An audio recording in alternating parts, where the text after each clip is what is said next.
오늘 설교에서 매우 중요한 언약이라는 단어를 먼저 생각해 보겠습니다. 한자로는 말씀, 언, 묶을 약자입니다. 자막을 좀 띄워주세요. 말씀 언자의 묶을 약자입니다. 언약은 말씀으로 묶는 것, 말씀으로 맺는 것, 말씀으로 하는 약속, 곧 하나님의 약속을 말합니다.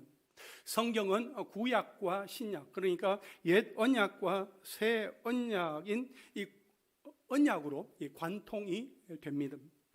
성경에서 언약이라는 이 단어가 가장 먼저 나오는 곳은 창세기 6장 18절입니다. 그러나 너와는 내가 내 언약을 세우리니 너는 내 아들들과 내 아내와 내 며느리들과 함께 그 방주로 들어가고, 이렇게 말씀을 하고 있습니다.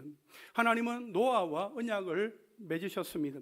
하나님께서 죄로 가득한 세상을 물로 심판하려고 하셨을 때에 노아와 그의 가족들은 방주로 들어가 살게 하겠다는 약속이셨습니다. 다음으로 하나님은 아브라함과 언약을 맺으셨습니다. 창세기 15장 18절에 보면 그날 여호와께서 아브라함과 더불어 언약을 세워 이르시되 내가 이 땅을 애굽 강에서부터 그 큰 강 유브라데까지 내 자손에게 주노니 하셨습니다. 하나님은 아브라함에게 땅과 자손에 대한 약속을 주셨습니다. 그 다음으로 하나님은 아브라함과 이삭과 야곱과의 세우신 그 언약을 기억하셨습니다. 출애굽기 2장 24절과 25절에 보면 하나님이 그들의 고통 소리를 들으시고 아브라함과 이삭과 야곱과 세운 그의 언약을 기억하사 하나님이 이스라엘을 돌보셨고 라고 말씀을 하고 있습니다. 야곱의 가족 70명이 애굽으로 이주하여서 그곳에서 사는 동안에 인구는 번성하였고 이를 견제한 그 애굽 바로왕의 그 박해로 말미암아 이스라엘 백성들은 고통하며 신음을 했습니다. 그때 하나님은 이스라엘 백성들의 그 고통 소리를 들으시고 조상들과 맺으셨던 그 언약을 친히 기억하셔서 모세를 통하여 이스라엘 백성들을 친히 돌보아 주셨습니다. 그리고 모세를 앞세워서 애굽에서 이스라엘 백성들을 인도하여 내신 하나님은 시내산에 도착한 이스라엘 백성과 함께 약속을 맺으셨습니다. 그것이 바로 시내산 언약입니다. 출애굽기 19장 5절과 6절에 너희가 내 말을 잘 듣고 내 언약을 지키면 너희는 모든 민족 중에서 내 소유가 되겠고 너희가 내게 대하여 제사장 나라가 되며 거룩한 백성이 되리라 말씀을 하고 있습니다. 이스라엘 백성은 시내산에서 언약을 받았으나 하나님을 원망하고 불평을 하다가 광야 40년을 보내면서 출애굽 1세대는 광야에서 다 죽게 되어지고 출애굽 2세대가 이제 모압 평지에 모이게 되었습니다. 그때 신명기 29장 1절에 보면 호렙에서 다 이스라엘 자손과 세우신 언약 외에 여호와께서 모세에게 명령하여 모압 땅에서 그들과 세우신 언약의 말씀은 이러하니라 했습니다. 하나님은 광야 40년 여정을 마치고 하나님이 이스라엘 조상에게 약속하신 그 가나안 입성을 앞둔 출애굽 2세대와 언약을 갱신하시게 되었는데 그 언약을 모압 언약이라고 말합니다. 그리고 요수아를 중심으로 가나안 정복 전쟁을 마치면서 요수아 24장 25절에 그날의 요수아가 세겜에서 백성과 더불어 언약을 맺고 그들을 위하여 율례와 법도를 제정하였더라 했습니다. 요수아는 세겜에서 이스라엘 백성들과 더불어서 세겜 언약을 맺고 이스라엘 백성은 애굽에서 들고 나온 그 요셉의 뼈를 그 땅 가운데 묻었습니다. 이와 같이 하나님과 이스라엘 자손 사이에 맺어진 언약은 오늘 본문에서도 여전히 변함없이 다윗의 언약으로 이렇게 개성이 되었습니다. 오늘 말씀의 제목입니다. 한번 따라 하실까요? 다윗의 언약, 영원한 약속. 다윗의 언약, 영원한 약속. 오늘은 다윗 언약, 영원한 약속이라는 제목으로 말씀을 한번 살펴보겠습니다. 먼저 다윗 언약의 배경을 한번 생각해 보도록 하겠습니다. 첫째로 다윗의 마음, 하나님의 마음입니다. 다윗은 사무엘 선지자로부터 기름 부음을 받았고 블레셋의 장수인 골리앗을 넘어뜨리며 이스라엘에게 승리를 안겨다 주었습니다. 사울이 죽인 자는 천천히요 다윗은 만만히로다 하는 그 여인들의 노래 소리를 듣고 사울은 다윗을 시기하면서 그때부터 이제 다윗을 죽이기 위해서 공격에 들어갔습니다. 사울 왕의 위협과 공격과 그 많은 추격 앞에 피신하여 많은 날 많은 시간 눈물과 고통과 두려움 속에서도 하나님의 주권을 신뢰하며 하나님을 바라보았던 다윗은 사울 왕이 죽은 이후에 이스라엘 왕국의 두 번째 왕으로 등극하게 되었습니다. 그는 30세의 왕위에 올라서 헤브론에서 3년 6개월 동안 다스렸고 예루살렘에서 33년 동안 온 이스라엘과 유다를 통치했습니다. 그리고 사무엘하 6장에 보면 다윗은 하나님의 임재를 상징하는 언약궤를 메고 오베데돔의 집에서 예루살렘의 다윗성으로 올라올 때에 하나님 앞에서 힘을 다하여 춤을 추면서 매우 기뻐했습니다. 그때에 언약궤를 다윗성의 한 장막에 모시게 되었습니다. 그리고 나서 이제 오늘 본문의 이야기로 이어집니다. 오늘 본문 1절과 2절 말씀 한번 보십시오. 여호와께서 주의 모든 원수를 무찌러서 왕으로 궁에 평안히 살게 하신 때에 왕이 선지자 나단에게 이르되 볼지어다 나는 백향목 궁에 살거늘 하나님의 궤는 휘장 가운데 있도다 했습니다. 여러분 1절에 보시면 여호와께서 주의 모든 원수를 무찌러서 왕으로 궁에 평안히 살게 하신 때에 라고 말씀을 하고 있는데, 이 말씀은 하나님께서 다윗을 위하여 주의 모든 원수들로부터 쉬도록 해주셨는데, 이것은 한순간의 쉼이 아니라 장기간 지속되는 평화의 시기였음을 말씀해 주는 것입니다. 다윗이 다윗성에 입성한 이후로 여러 전쟁이 있었고 모든 전쟁에서 하나님이 다윗에게 승리를 주셔서 이제 평안의 시대를 맞이하게 된 것입니다. 사실 다윗 주변의 그 모든 원수들을 무찌른 것은 다윗과 그의 군대가 한 일입니다. 그런데 어떻게 하나님이 무찌르셨다 하는 것입니까?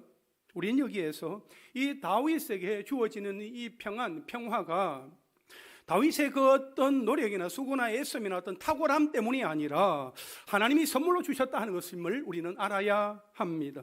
다윗은 하나님이 함께하심, 하나님의 은혜로 강성하게 되었음을 알았습니다.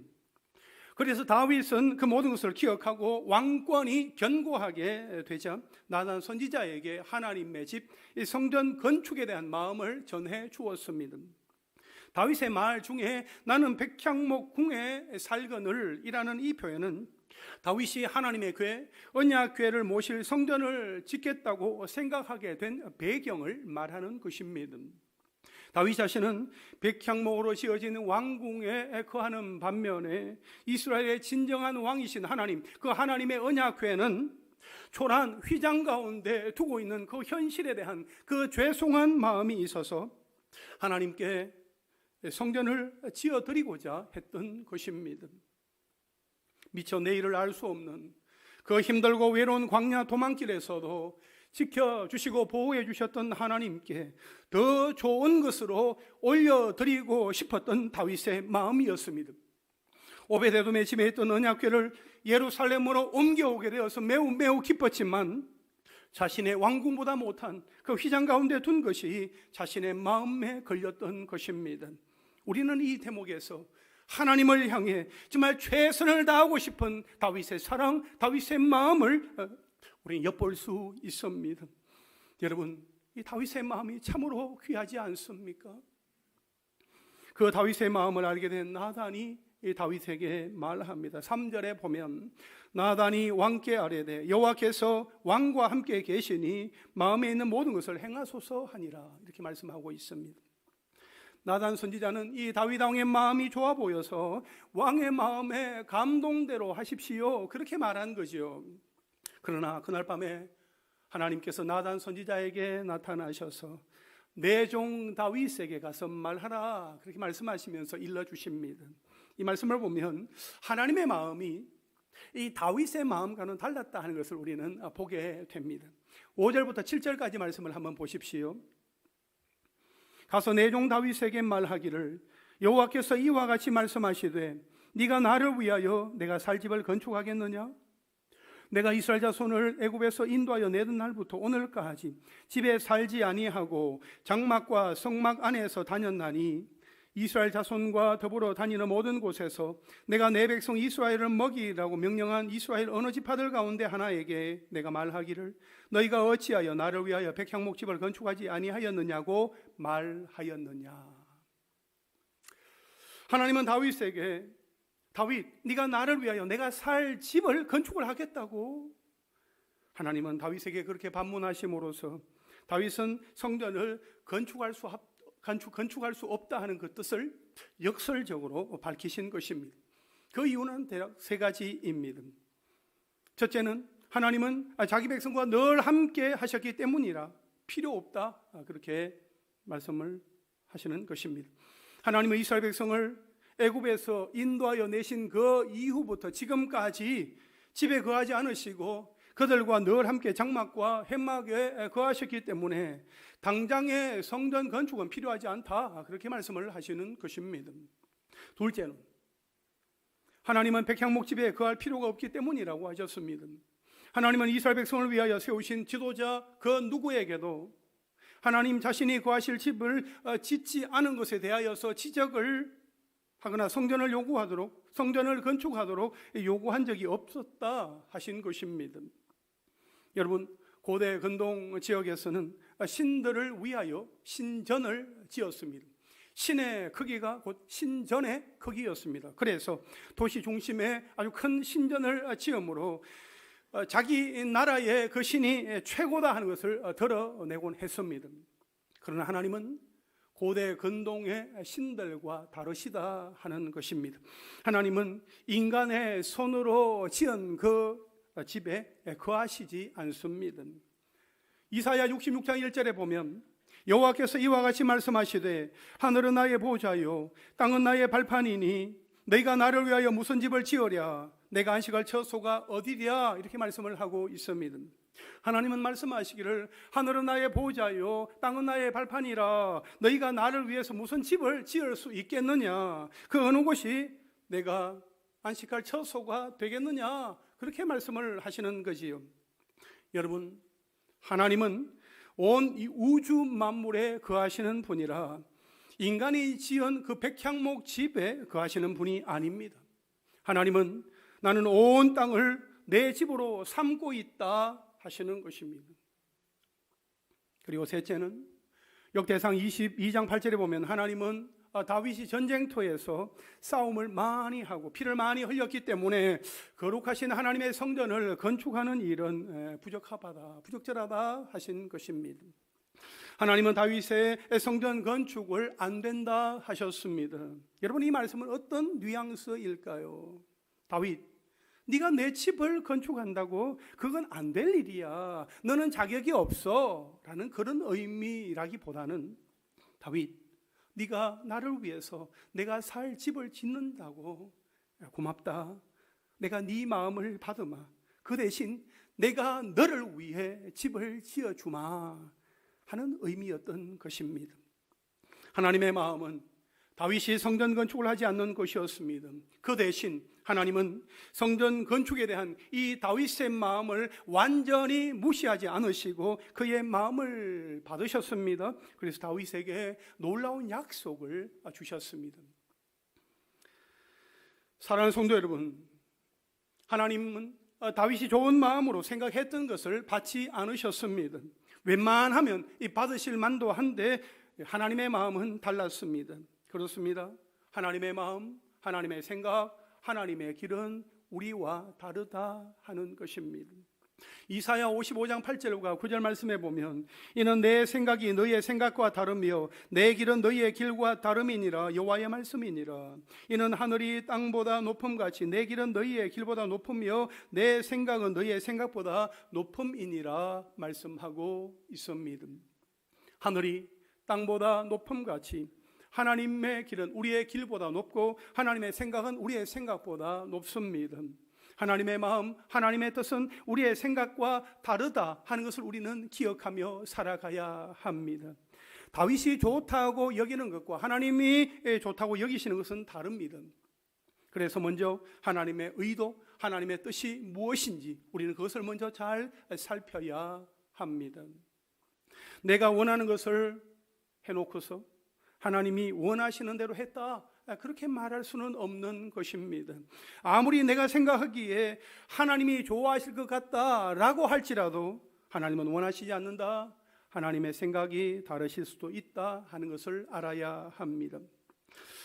하나님을 생각하는 다윗의 마음은 참으로 귀합니다. 그러나 하나님은 집이 없다고 왜 짓지 않았냐고 서운해하시는 분이 아닙니다. 하나님은 오히려 이스라엘 백성과 40년 광야 생활을 함께 하시려고 그들에게 성막을 지어라 그렇게 말씀하셨고, 이동식 성전이라 할 수 있는 그 성막 가운데 그들과 함께 하셨습니다. 여러분, 하나님은 그 어떤 성전보다 하나님과 동행하기를 간절히 원하는 우리의 마음을 더 기뻐하시며 우리의 마음을 성전 삼아서 우리 가운데 거하기를 원하십니다. 여러분, 우리의 몸은 하나님의 성령이 거하시는 거룩한 전입니다. 무엇으로 채우시겠습니까? 우리의 마음에 여러분은 무엇으로 채우기를 원하십니까?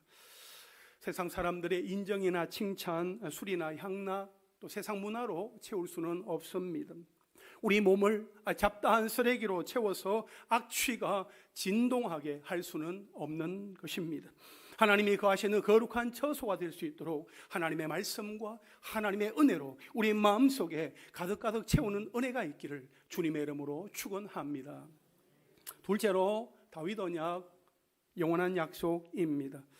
하나님께서 다윗에게 약속을 주셨는데 다윗이 살아있는 동안에 생전에 또 이루어지는 약속들이 있었고, 다윗이 죽은 이후에도 변함없이 이루어지는 그 약속을 하나님께서 이제 주시는데, 이 다윗에게 주신 이 언약을 생전 약속과 또 사후 약속으로 이렇게 두 부분으로 나누어 생각해 볼 수 있습니다. 먼저 생전의 약속입니다. 다윗이 살아있는 동안 주시는 약속인 거죠. 첫째는 선택입니다. 다윗을 목동에서 이스라엘의 주권자로 왕으로 삼으셨다 하는 것입니다.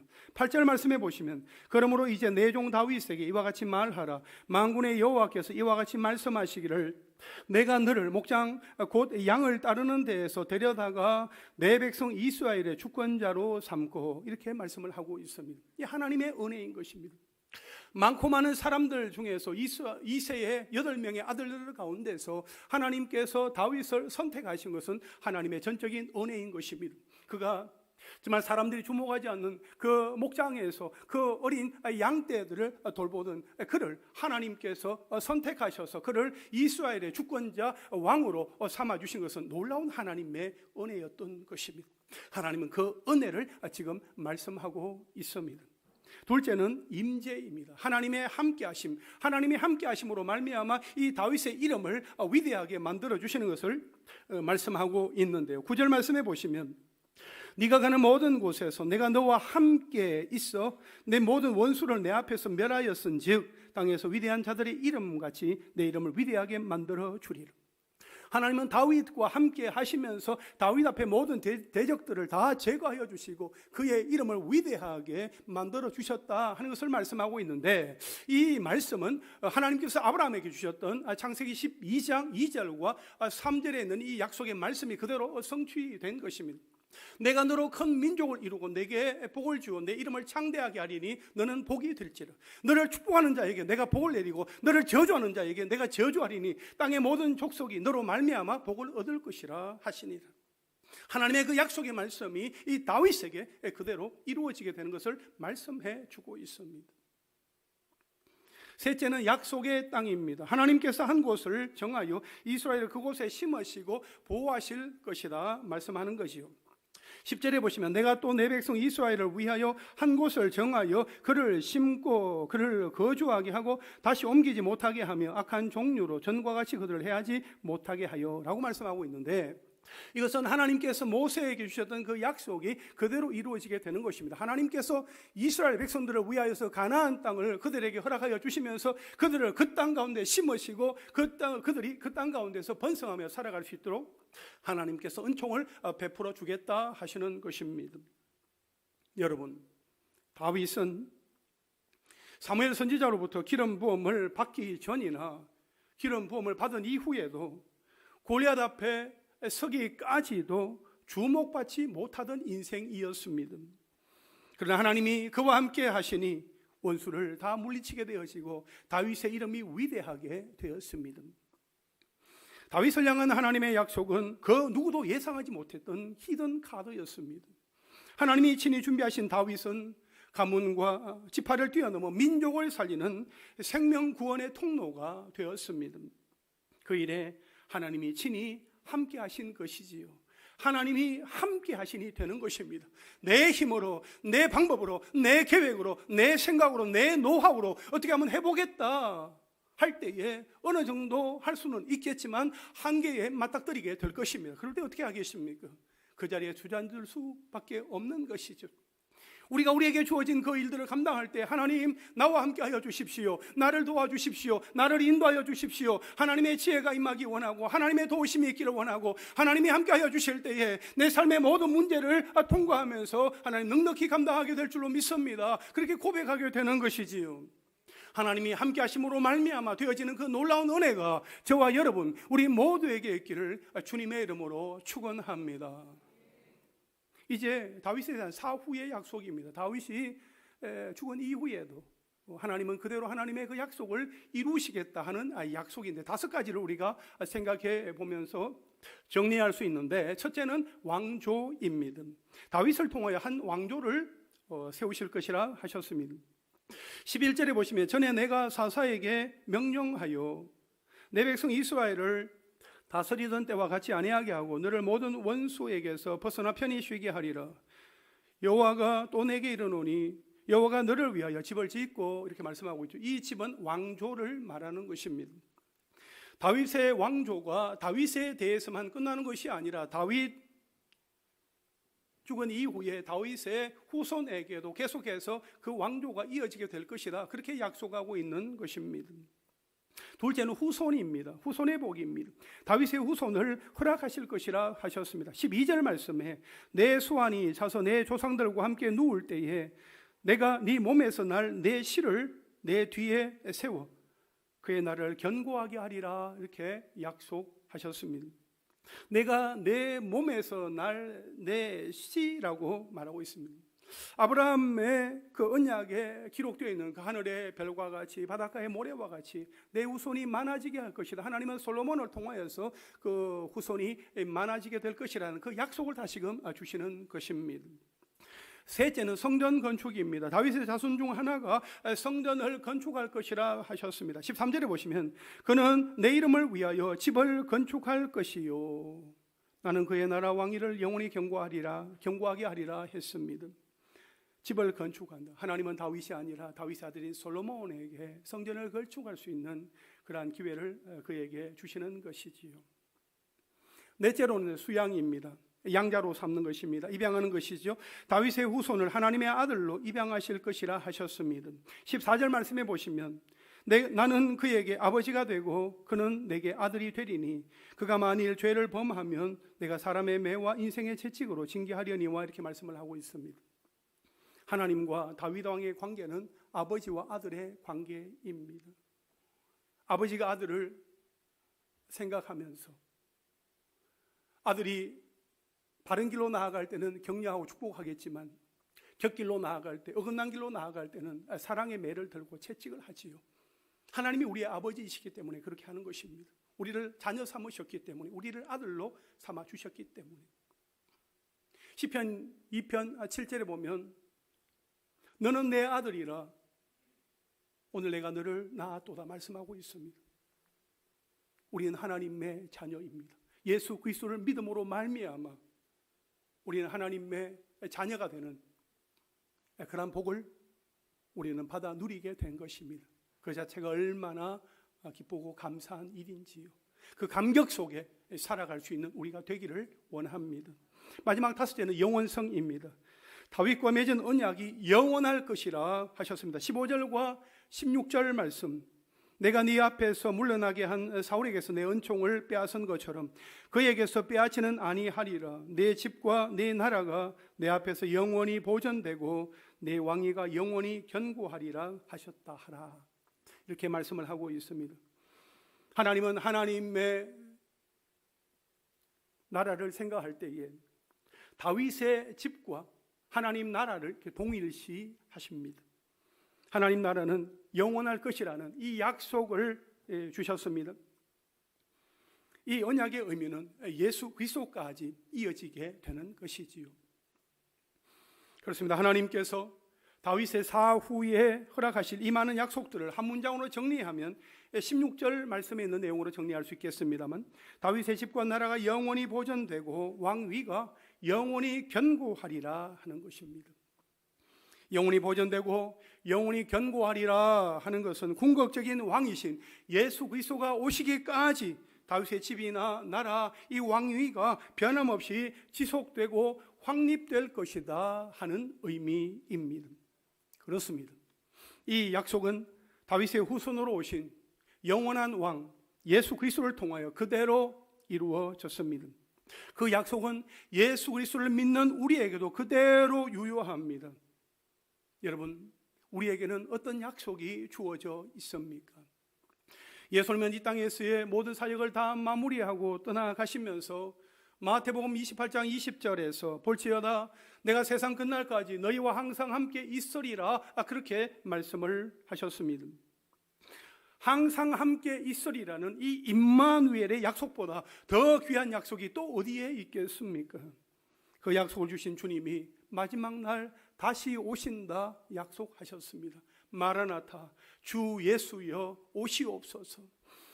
주님 다시 오시는 그날까지 우리가 함께 모여 예배하며 하나님 앞에 나아가는 일에 더욱더 힘쓸 수 있게 되기를 소망합니다. 여러분, 왜 우리가 모이는 것입니까? 왜 우리가 흩어져도 두려워하지 않는 것입니까? 우리가 있는 곳에 하나님이 함께 계시고 우리가 가는 곳에 거룩한 교회가 세워질 것이기 때문입니다. 또한 우리가 머무르는 그곳이 하나님의 나라가 되고 우리가 머무르는 그 자리에 하나님이 임재하시기 때문입니다. 할렐루야. 우리가 모일 때 주님이 임재하시고 우리가 예배할 때 하나님께서 하늘 문을 여시고 은혜의 소낙비, 축복의 소낙비를 우리에게 허락하여 주십니다. 어제나 오늘이나 이후로도 영원토록 우리와 함께 하시는 성령의 인도하심을 따라 변하지 않고 반드시 성취되는 이 약속의 말씀, 이 약속의 말씀을 붙들고 승리하는 저와 여러분 우리 모두가 되기를 주님의 이름으로 축원합니다. 마지막 셋째로 다윗의 기도입니다. 나단 선지자는 자신이 하나님께로부터 들은 모든 말씀과 모든 계시들을 그대로 다윗에게 말하였습니다. 그때 다윗은 어떻게 했습니까? 하나님 앞에 들어가 하나님 앞에 기도를 드렸습니다. 감사 기도를 드린 거지요. 18절 말씀해 보시면 다윗 왕이 여호와 앞에 들어가 앉아서 이르되 주 여호와여 나는 누구이오며 내 집은 무엇이기에 나를 여기까지 이르게 하셨나이까? 그렇게 기도하고 있습니다. 하나님은 다윗에게 약속을 주셨습니다. 그 받은 약속이 이루어지게 하는 통로는 바로 기도입니다. 기도를 통해서 언약이 성취되기 때문에 기도는 그만큼 중요하다 할 수 있습니다. 다윗은 하나님께서 주신 약속이 그대로 이루어지도록 하나님 앞에 감사한 마음으로 기도의 자리로 나아가게 되었습니다. 다윗은 그 자리에서 하나님이 주신 놀라운 그 언약 앞에 자기 자신의 존재를 철저하게 깨닫고 기도하게 되었습니다. 그는 미천한 목동이었던 자신을 선택하여 왕으로 세워주시고 자신과 후손을 향하여 놀라운 약속을 주신 하나님께 감사했습니다. 또한 하나님의 은혜에 감격하며 주님과 같이 정말 위대한 분은 없다고 고백했습니다. 그리고 그 약속의 성취는 하나님께 달려 있으므로 하나님이 말씀하신 그대로 약속이 이루어지도록 하나님께 기도했습니다. 다윗의 기도 가운데 한 부분을 보도록 하겠습니다. 사무엘하 7장 25절부터 29절까지의 말씀입니다. 여호와 하나님이여 이제 주의 종과 종의 집에 대하여 말씀하신 것을 영원히 세우셨사오며 말씀하신 대로 행하사 사람이 영원히 주의 이름을 크게 높여 이르기를 만군의 여호와는 이스라엘의 하나님이라 하게 하옵시며 주의 종 다윗의 집이 주 앞에 견고하게 하옵소서. 만군의 여호와 이스라엘의 하나님이여 주의 종의 귀를 여시고 이르시기를 내가 너를 위하여 집을 세우리라 하셨으므로 주의 종이 이 기도로 주께 간구할 마음이 생겼나이다. 주 여호와여 오직 주는 하나님이시며 주의 말씀들이 참되시나이다. 주께서 이 좋은 것을 주의 종에게 말씀하셨사오니 우리 마지막 29절 함께 읽겠습니다. 시작. 이제 정하건대 종의 집에 복을 주사 주 앞에 영원히 있게 하옵소서. 주 여호와께서 말씀하셨사오니 주의 종의 집이 영원히 복을 받게 하옵소서 하니라. 아멘. 여러분, 다윗은 하나님 앞에 기도하면서 자신이 약속을 받기는 하였지만 결코 자신이 주인공이 아니라 주인 되신 하나님이 말씀대로 하셔야 하며 오직 하나님의 이름만이 영원히 영광을 받으시도록 간구하고 있습니다. 또한 오직 하나님의 이름만이 높아지는 것에 관심을 두었습니다. 그리고 하나님의 축복을 영원히 누릴 수 있도록 복을 구하고 있습니다. 사랑하는 성도 여러분, 우리의 기도, 나의 기도는 어떠해야 할까요? 우리가 하나님의 뜻을 구하며 기도할 때에 우리의 기도대로 응답되지 않을 수도 있습니다. 주님을 향한 그 계획이 거부될 때에 여러분 어떻게 하시겠습니까? 하나님, 어찌하여 나의 기도에 응답하여 주지 않으시는 것입니까? 하나님, 살아계신 하나님께서 어찌하여 나에게 이런 일들을 겪게 하시는 것입니까? 하나님, 응답하여 주셔야 되는 것 아닙니까? 하나님, 그 약속의 말씀을 기억하고 있는데 나에게 하나님께서 그대로 지금 이 순간만큼은 들어주셔야 하는 것 아닙니까? 하면서 간곡한 심정으로 하나님 앞에 나아가며 때로 원망하고 불평하기도 하고 하소연하면서 하나님 앞에 울부짖을 그런 순간들도 있을 것입니다. 하나님께서 들어주시지 않으셨다, 내가 하나님 앞에 거절당하고 거부당했다는 그런 마음 때문에 내 마음 가운데 불편한 마음이 들 수도 있습니다. 그러나 그럴 때에 우리가 취해야 할 태도는 오히려 하나님 앞에 감사하는 것입니다. 하나님 앞에 감사하며 하나님 앞에 순종하며 하나님께로 더 가까이 나아가야 하는 것입니다.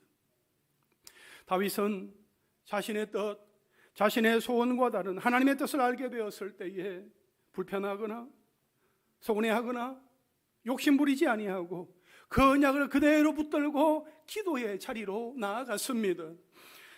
영원한 약속을 신뢰하며 하나님 앞에 머물렀습니다. 그게 은혜입니다. 하나님 앞에 머무르는 것, 하나님 앞에 나아가서 하나님께서 말씀하실 때까지, 마음에 감동하여 주실 때까지 잠잠히 기다리는 것, 그것이 은혜다 하는 것입니다. 여러분, 기도란 무엇입니까? 기도는 내 생각을 끊고 하나님의 뜻, 하나님의 말씀 앞에 순복하는 것입니다. 기도는 하나님의 약속의 말씀을 붙들고 하나님 앞에 나아가 머무르는 것입니다. 하나님의 말씀이 임할 때에 하나님의 말씀을 붙들고 나아가는 자리가 기도의 자리입니다. 말씀을 붙들고 나아가지 아니하면 생각하는 자리입니다. 말씀을 붙들고 나아가지 아니하면 하나님의 뜻을 따르는 것이 아니라 내 생각을 관철시키고자 하나님 앞에 욕심을 가지고 고집을 부리게 되는 것이요. 우리가 주일이든 새벽이든 수요일이든 우리가 예배 시간에 말씀을 붙들고 기도하는 것은 하나님의 말씀을 나의 말씀으로 삼기 위함입니다. 하나님, 내 말씀 되기를 원합니다. 오늘 주의 종을 통하여서 선포된 그 말씀이 나의 말씀 되기를 원합니다. 그 말씀을 내가 붙들고 내 마음 가운데 심습니다. 내 입으로 먹고 내 창자에 채우면서 이 말씀이 내 속에 살아 역사하기를 원합니다 하는 그런 마음으로 우리가 하나님 앞에 반응하는 것이지요. 또한 하나님의 말씀을 붙들고 하나님 앞에 머물러야 하나님의 마음, 하나님의 은혜로 내 심령을 채우며 살아갈 수 있기 때문입니다. 그러므로 하나님의 말씀을 들을 때뿐만 아니라 말씀을 들은 이후에도 하나님의 그 말씀이 나의 말씀이 되도록 그 말씀을 붙들고 하나님 앞으로 나아가 머무르는 그 자리에서 하나님과 씨름하며 하나님과 깊이 교제하며 교통하는 그러한 은혜가 있기를 주님의 이름으로 축원합니다. 이제 말씀을 정리하겠습니다. 다윗은 평안할 때에 내가 하나님을 위해서 무엇을 할까? 그것을 생각을 했습니다. 다윗은 그의 마음에 하나님의 성전 건축에 대한 소망이 있었습니다. 그러나 하나님의 마음은 달랐습니다. 하나님은 다윗의 마음만 받으시고 다윗과 그의 후손에 대한 약속, 다윗 언약, 영원한 약속을 주셨습니다. 그러자 다윗은 그 언약을 붙들고 하나님 앞으로 나아가 기도했습니다. 감사 기도했습니다. 하나님이 말씀하신 그 언약, 그 약속이 그대로 이루어지기를 하나님을 더 갈망하는, 하나님을 더 목말라 하는 다윗의 모습을 보게 됩니다. 여러분, 목마름을 해결해 본 경험이 있는 사람만이 또다시 느끼게 되는 것입니다.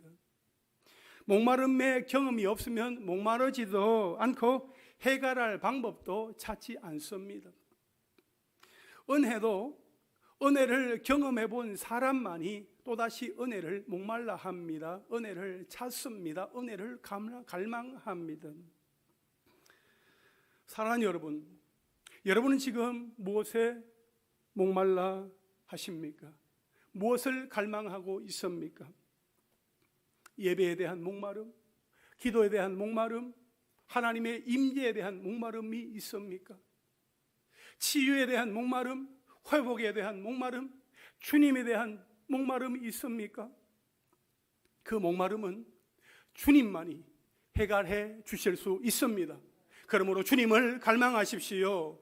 주님의 그 약속의 말씀을 붙드십시오. 주님의 약속의 말씀을 붙들고 하나님 앞으로 나아가십시오.